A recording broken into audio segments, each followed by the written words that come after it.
Sabato 23 novembre, Santa Lucrezia di Merida. È il 327° giorno dall'inizio dell'anno, ne mancano 38 al termine. Il sole sorge alle 7:19 e tramonta alle 16:34. La luna si leva alle 3:07 e tramonta alle 15:10.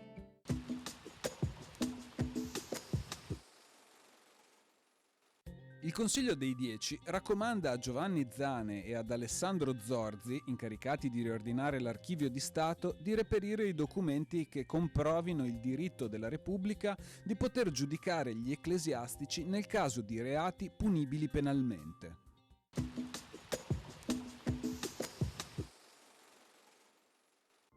Le previsioni per domani. Cielo molto nuvoloso o coperto, salvo parziali schiarite un po' più significative sulle zone montane. In pianura saranno probabili delle precipitazioni di modesta o moderata intensità, variazioni termiche locali nei valori minimi con tendenza a rialzo in pianura e alle diminuzioni in montagna, massime per lo più in aumento, salvo su pianura meridionale e costa, dove saranno stazionarie o in leggero calo.